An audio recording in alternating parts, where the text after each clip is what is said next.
I don't know, but No, you know what you need, Chantal? You need to get your butt out of the Middle East. You need to go back to Canada, and you need to start living a life that isn't just a big scam. I mean, this is silly. You're going to be 40 years old. You're out here, I mean, following some 29-year-old thinking that he's going to love you and marry you and make a life with you and whatever. Girl, come on. He laughs at you. He makes fun of you. I mean, why do you think you're over there with him? Because you guys are living it up? I mean, yeah, you really look like you're living it up. You really look like you're happy. What you need to do is you need to go back to Canada. You need to start putting in hard work. And you need to, if a relationship is really what you want, if that's your end game in life, I know it is for some people. If that's really what you want, someone to love you, someone to call you baby, someone to give you affirmations, whatever. I mean, slow steps. I mean, whatever. Get on the dating apps, work on yourself, get back to a point where you can walk for more than a minute without getting dizzy. I mean, that would, if I were that in that place, that would be my number one priority. Not who's going to call me baby when I put my head down at night. I mean, girl, come on. I mean, you're not going to be able to heal in this environment, let alone thrive. You're talking about energy. You're sitting here telling us how you're about to fall asleep. So you're getting help. And you want to dunk on Chantel? And that's why I think Shannon and FFG's chemistry is so beautiful, because they're so similar. FFG has to be the hero. That's why she has to always dunk on Chantel with something. Like when she did the thing with BBJ, I stand on this. She did her big one. She did her big one with that one, especially with the way Chantel was running her mouth, talking about FFG's dogs and all. When I saw her pull that off, I said, leave it to Chantel to have me applaud FFG. I was pissed. I was like, oh, this was so good. She trolled the fuck out of you. Oh my God. So, just so we're clear, and you heard it here first. What happened with BBJ, rescuing BBJ? The BBJ rescue to FFG will be with the 89 LBs are to Amber. You will always hear about it for years to come. Always. That's never going to die. She did her big one. She had to make it public. And for those saying, oh, it's for the money, I think you guys forget, I've said this before, multiple things can be right at once. She did her big one and definitely helped BBJ, because at this point, I think almost anybody's better than Chantel. But yes, of course it was for the money. If it wasn't for the money, she wouldn't have made it public. Of course it was for the money. Are you kidding? The bitch held she shopped for BBJ's collar on stream. She shopped for a cat to get a Gucci collar for a cat. Of course it was for money. But I'm not going to take away the fact that, like, at least she got BBJ. But yes, it was for money. Yes, it was for content. Are you crazy? That is her 89 LBs, bitch. She is never letting that go. That will always be content in some way. Isms. So, French fried girls should be worried because Chantal was threatening to sue again. Shadowed that she might have returned to Canada to handle some other business, and she would handle that while she was there. I would be terrified if I was French fried girl. So terrified. This is the woman who couldn't even make a vet appointment, and she's going to coordinate a multi-person lawsuit because she felt duped about her cat being given to somebody else.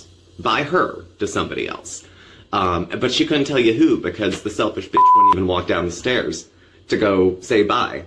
She handed it to Pete's. Again, many reasons we can't follow through with our commitments. So, and Chantal doesn't have much tolerance for distress or discomfort. If something isn't exactly the way she wants to eat it, she's not going to eat it.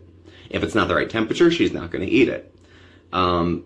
So you would think someone as large as her would be much more picky. But, or would be much less picky. But actually, some of the more morbidly obese people I know are rather picky about their food. And, like other folks who deal with addiction, can get pretty nasty if they don't get what they want. How many people think that they've probably fought about food a couple times already? I'm sure he was fine with her coming over, but she farted out a bunch of promises initially that she was I'm gonna go to the gym and lose weight, and it'll be great, and I'll be going to the beach, and we'll be travel beezing. If you're too fat for a plane, you gotta do something. because now you can't even get out of there in a hurry if you need to. There's no shame in buying 2 plane seats if you need them, but if you don't like that you need them, or that you're cutting it close to needing them, whose job is it to change the shape of Chantal's body? Yours? Mine? A pill? Some Ozempic? No, it comes down to Chantal and what she chooses to do. At this point, she's had more resources and opportunities and access to treatment over the years that most people don't give a shit how she feels, or that she probably can't handle all of her ADLs maybe on her own, because she was always such a nasty, self-centered person that her discomfort brings people pleasure. We've heard of schadenfreude. You know, it's the same sort of thing. I don't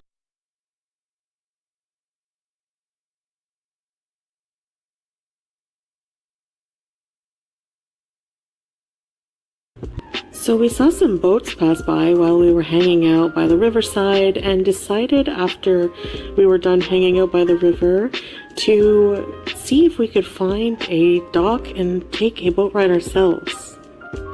On our way, it was his hard-earned money to try to buy her food that would support her health.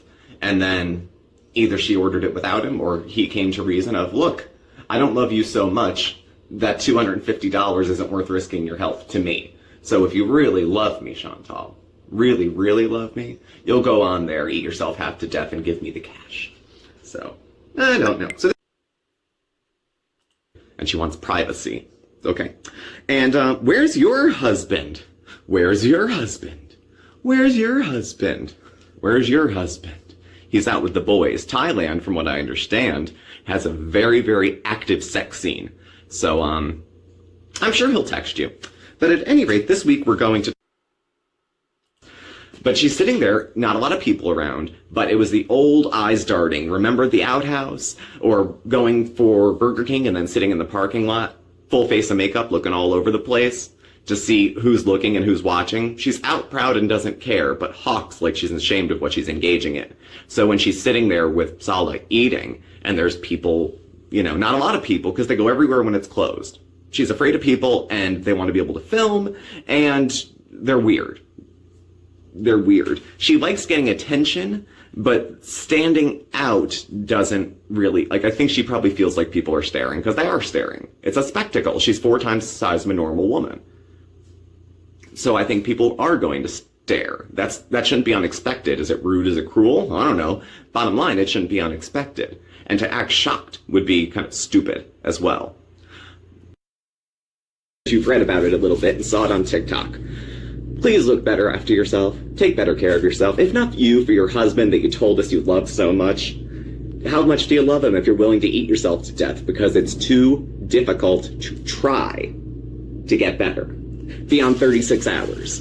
If you're not a 12-stepper, but the bondage of self. She's so obsessed with meeting her own wants and needs that she, to her inadvertently, steps on people and hurts people in that way. There's another side of Chantal that is a complete sociopath and pretty much doesn't care about feelings, doesn't know how to act. That's why we had the wedding cake and candles and she erupted like she was going to shit her pants, because she doesn't know what happiness feels like, so she doesn't demonstrate what it looks like. She doesn't know love. She doesn't know any of those feelings. And so with all this spinning in her head, her marriage on the line, her citizenship being up, she goes on a diet. One, I'm pretty, okay? That has a lot, and I don't mean that to be conceited. I'm being very matter of fact. Being pretty gets you a lot of privilege.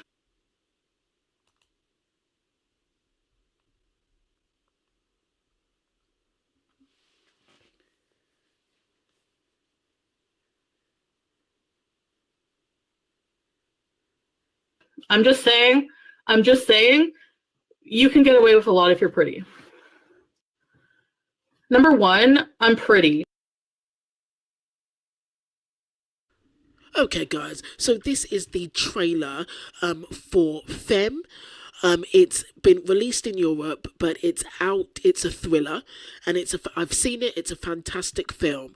It is out in Spain, and it is out in the US on March the 22nd. So here is the trailer.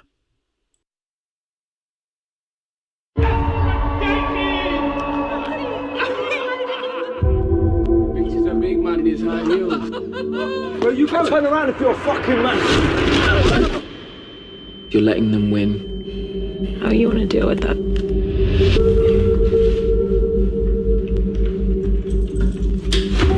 I think you're a nice looking lad. On your front. I'm a nice guy. If you disrespect me, fuck you up. I get that. Yeah, I'm the same. Oh, you know. You're a fucking big man. I best remember not to fuck with you then.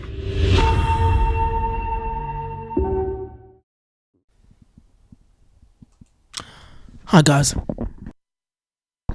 and welcome to Tailored Talk. Today we're going to take a look at why some people in the Muslim community may have issues with our favourite cutie, Foodie Beauty. Now, it would be easy to just put a mukbang up of her eating ranch pizza and call it a day.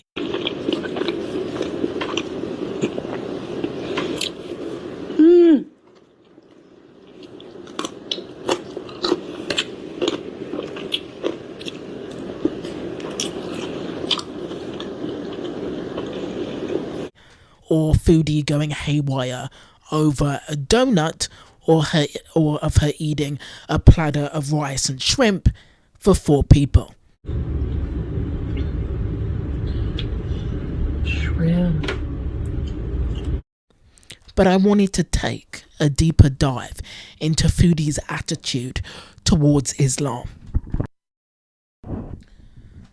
and why she doesn't seem to care about it at all.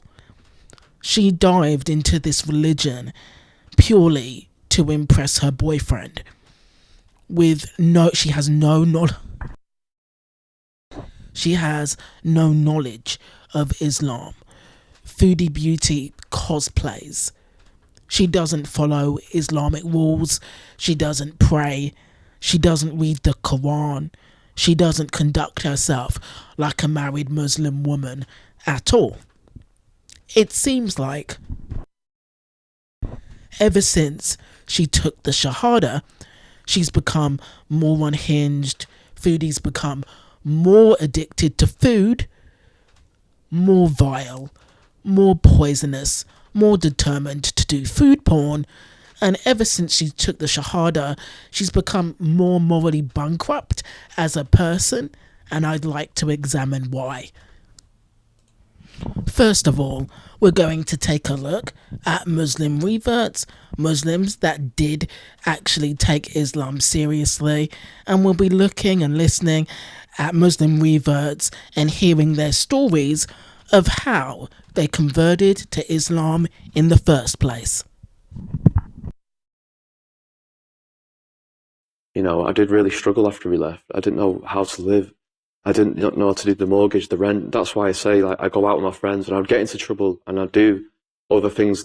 You know, I ended up becoming homeless. I ended up stealing some pound in debt, all of us. My dad didn't have money to the thingy, so we had to pay it. So your home was sold? It was sold. And then you became homeless? Yeah. As an entire family? My family, you know, I don't like to say it, but I mean, you know, I started to do other things than drinking. That's all I will say when I was in the club. Did you ever sleep on the streets? Yeah, I did. And how was that experience? Not nice, man. Not nice. And then my government, my council, they wouldn't like help me, accommodate me. So I had to move to Birmingham. So in Birmingham, it's even worse. I go to the Willie Booth in Birmingham, the hostel, and Washington Court, and it's a different ball game in Birmingham. You know, the big lions. You know, the guys there, they're not. Some of them are not very nice. Get myself out of this hostel. I just stayed outside McDonald's. I just don't want to be around that. I thought I've been around people like that. That's in the past. I'm not doing it anymore, and I want to help myself. So I'm homeless outside Birmingham. I've got a little turtleneck on. You know, I've wrapped the turtleneck over my head. It's like winter. I'm freezing. I've managed to like get the whole turtleneck over my whole body, and I'm shivering, man. You know, I've got my head on concrete. The bottom of my spine's hurting in the morning, aching. And I was outside McDonald's in the Bullring, Birmingham. A man called Mohsin, he had approached me. He was Pakistani, Muslim. And he was seen me on the floor and he said, "What's up?" And I said, bro, please just leave me alone. I said, leave me alone, you know. And he said, no. I said, you shouldn't be here. He looked at me, he said, what are you doing? And then I tell him the story about like my father and, you know, about the house. And alhamdulillah, he said, come stay with me. And I said, I don't really know you. I said, you can have your own house. I said, I've got a house. We do, we help a load of homeless people. There's a house and they put like people in need in each room. There was an empty one with no one in there, and he'd let me stay in it. And I said, why? And he says, for Allah. And when he said that, it made me smile. And I didn't understand at the time, because people I've been around in my life, they'll never do anything unless they get something in return, and they'll never do anything of the kindness of their own back. You know, it was very, very nice. And that was the first time in my life that from the bottom of their heart, someone, you know, wanted to help me because they just wanted what was best for me. Then what happened that you took further steps towards Islam? Yeah, so I didn't know much about Islam. I studied Constantinople in high school. My brother Mohsin, he didn't mention Islam for about a month when I was there. People say I was groomed, which means he was pressured and manipulated into joining Islam. Well, people think you've been in jail. You know, it's very wrong. But the brotherhood, they just started picking me up, building me back up, and just building me up as a human being. Not about anything about the Quran. They didn't mention it once, I swear. Wallahi, they didn't mention it once. And they just builded me back up, getting me back in the gym, and just, you know, so I was, at this point when they found me, you know, I was always very mentally strong, but I was shattered, I was broken, I was in bits. So getting me in the gym, just boosting my confidence really. And then the brothers started taking me out slowly in Birmingham. I was going down Hodge Hill, Handsworth, and all the brothers that they know me, and I'm not even a Muslim yet, and they're calling me brother. They're giving me hugs. It's like I've got a family. And mashallah, it was amazing. It was beautiful. All my life I've just wanted a hug, man, you know. And then I found that in Islam. And the brotherhood, you know, really drew me to Islam. I never felt the brotherhood like I had within the Muslim community.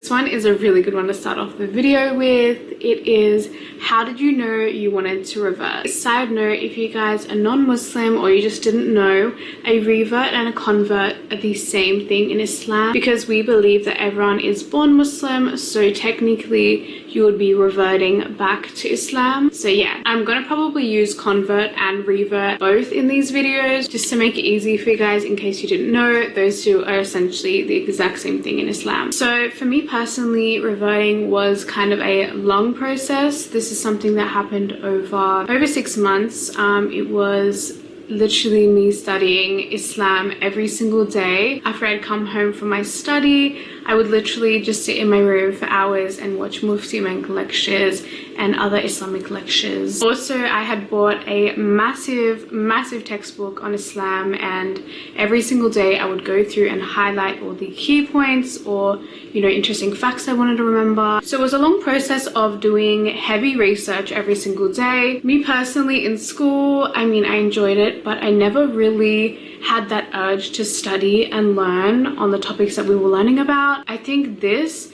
was one of the first times I actually felt a drive to learn about something. For some reason, I was being drawn to Islam and I felt really connected with it. So this whole researching process went on for about probably 6, 7, 8 months, and I eventually got to the point probably around the 5-month or even 4-month mark.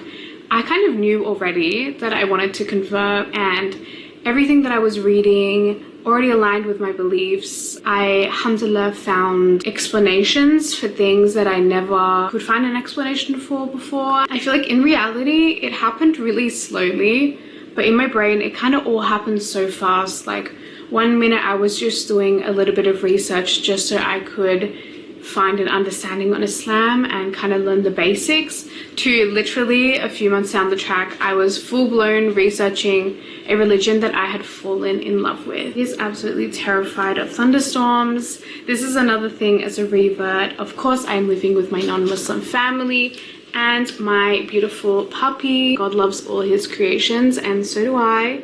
So say hello to my beautiful puppy.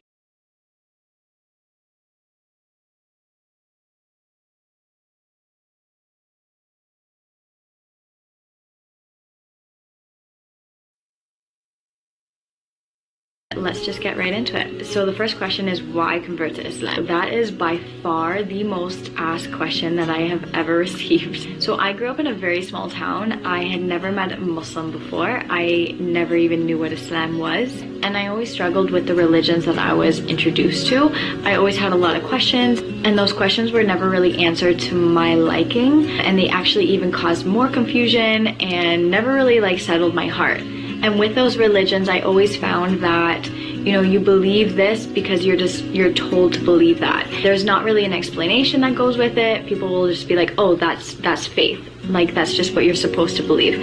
That didn't really settle well with me. So long story short, about to get longer, I basically just backed off of religion altogether. And then fast forward many years, I graduated university and I was waiting to go back to school the following fall for nursing, and I was working at a restaurant, and that restaurant industry life is just, it can be chaotic. Like, it's not okay. I essentially was waking up every single weekend being like, what am I doing with my life? What is my purpose? Like, I was just having a lot of internal struggles. So I was really just struggling with the way that I was feeling on the inside, not being the way that I was acting on the outside. And that was really difficult for me. I knew I needed to find more direction in my life. So that's actually when I was introduced to Islam through a friend, and I started by just reading a little bit of the Quran and learning a little bit of the Prophet sallallahu alaihi wasallam, peace be upon him. So all of those questions that I had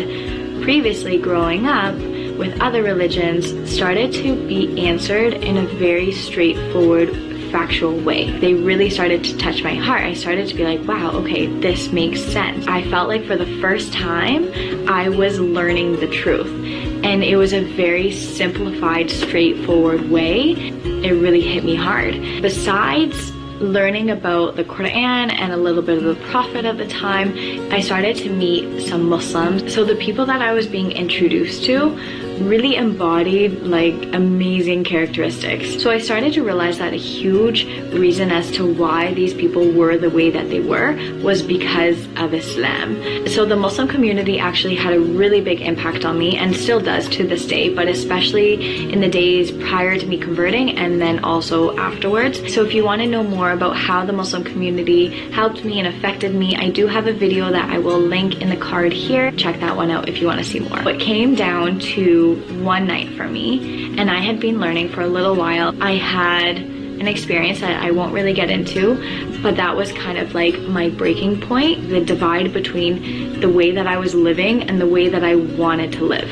And it took that one night for me just to be like, you know what, that's it. I can't keep doing this anymore. I can't keep being this person that I don't want to be, that, you know, I need more, and I need to live for something more, and I need to hold myself higher, to higher standards than just myself. I need to hold myself higher to God. And it was after that night I said my shahada, and then I never really looked back. So just to sum it up, it was a combination of multiple things. So it had to do with reading the Quran and learning about the Prophet sallallahu alaihi wasallam, and just feeling like I was finding those truths for the first time in my life, and then giving me purpose in life, giving me direction, and holding myself to a higher accountability. And then also just the Muslims that I was meeting and the Muslim community, just really seeing how impactful Islam was on these people drove me towards wanting to learn more, and then essentially wanting to convert to Islam. Okay.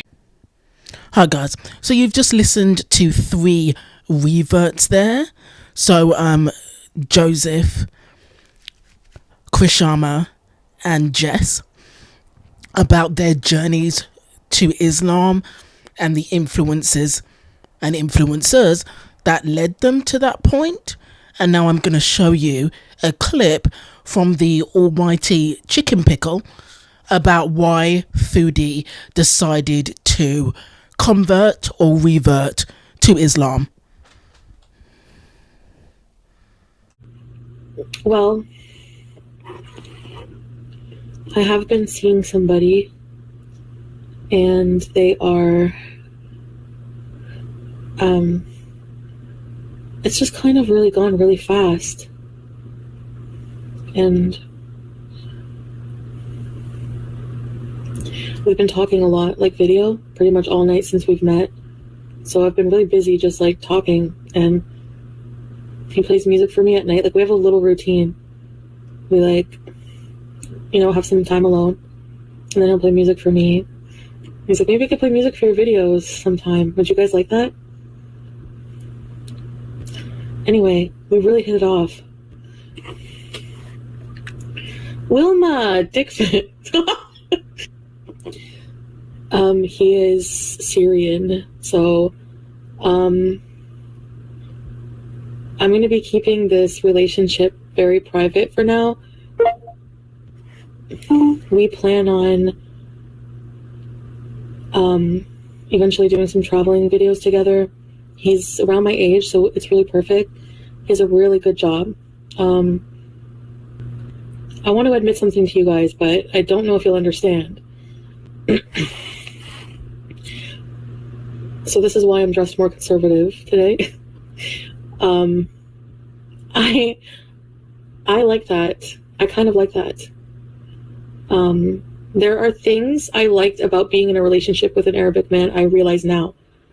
I think I really like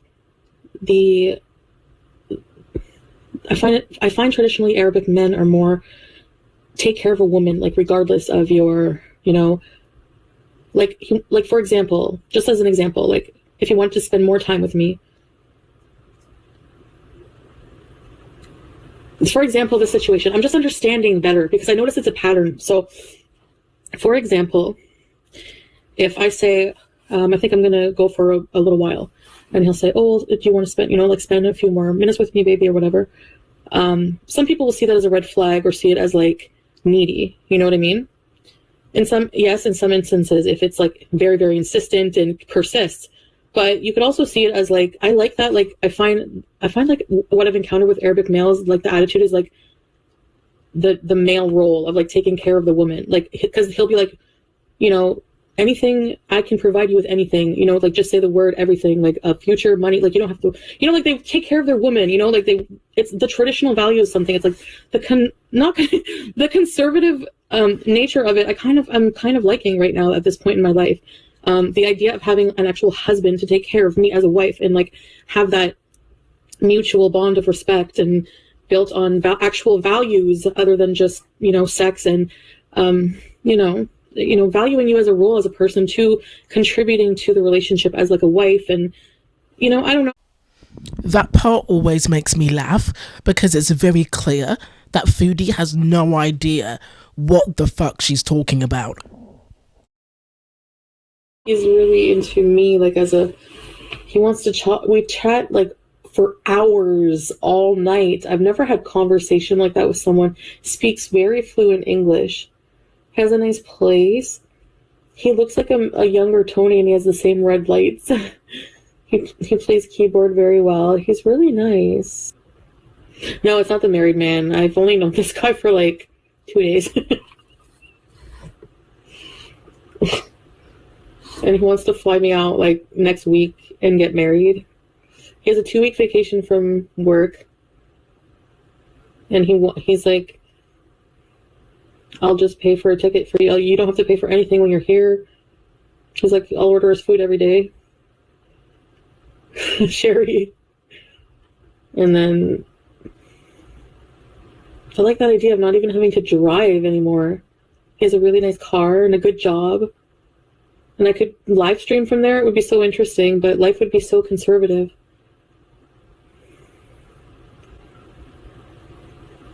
And I find like a little bit Arabic men are very like they're kind of controlling. Like I think he made a joke like when he saw my legs like with my dress, he's like, I will kill you. Like as a joke. I was like, oh. But I just watched like documentaries on like some men like killing their wives for it's not funny, but like femicide is a real thing.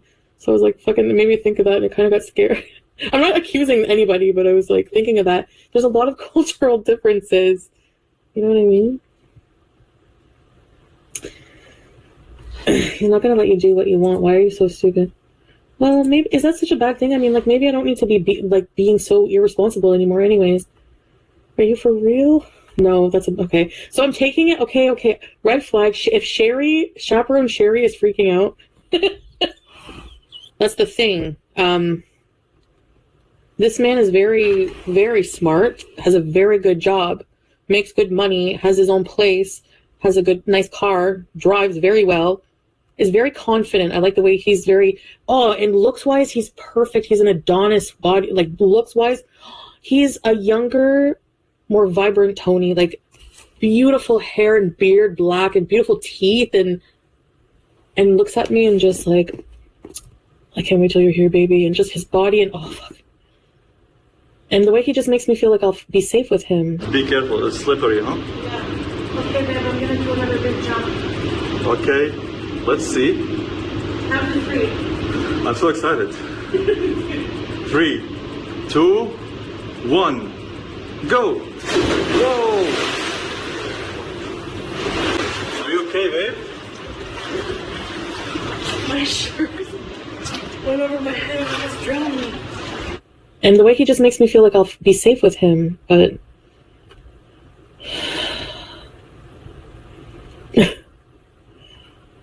No, it's not married guy.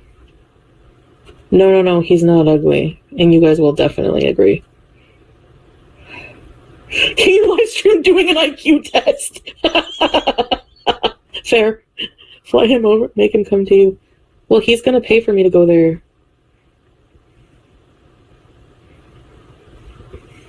Like, he wants to fully take care of me as his wife. Like, fully. That kind of appeals to me. Down Under, Chantel, nope, stop abort. Oh, oh, thanks, Down Under, for the super chat. I feel bad. You didn't have to send that.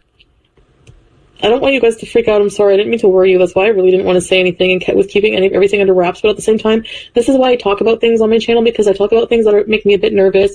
And I know that I don't really have proper judgment all the time. Muslim men can marry 4 women. Oh, yeah. And I can't have children, so yeah, he probably would have another wife. Would I be okay with that? Maybe.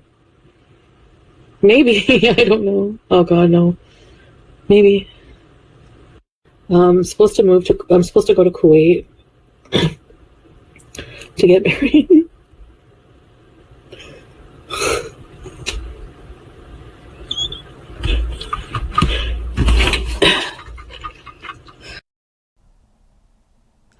So guys, that's the end of the video, and really I just wanted to show you guys the difference between real Muslim reverts that took this seriously and Foodie Beauty's fake journey. Krishama, Jess and Joseph are the ones who all put in the effort and the research, the people that educated themselves on a religion before they stepped into it. Especially the women, Kishama and Jess, in these videos, they researched Islam for months before they decided that they wanted to be a part of this, because they took it seriously. They didn't do this for male companionship. They didn't do this because a man told them to. They didn't do this to impress a man. They didn't do this to impress a man's family. The need to research Islam came from within. All these people researched. I mean, Joseph did research, I think, to build a community, but they all researched Islam because of a genuine curiosity. And especially the women, Kishama and Jess, they were all looking for ways to better and enrich their lives through Islam. Meanwhile, Foodie Beauty wrapped herself in a towel on a live because she'd been speaking to Prince Salah of Poop, for only 2 days. Salah also lied to her and told her that he was rich. So in Canada, Foodie Beauty converted because she was a morbidly obese woman at 38 years old that wanted to become a sugar baby for a rich Middle Eastern man. Let that sink in.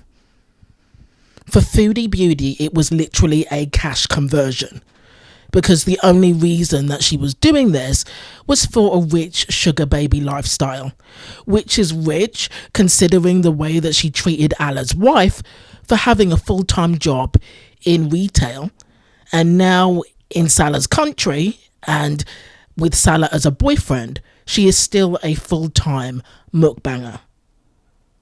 Make that make sense.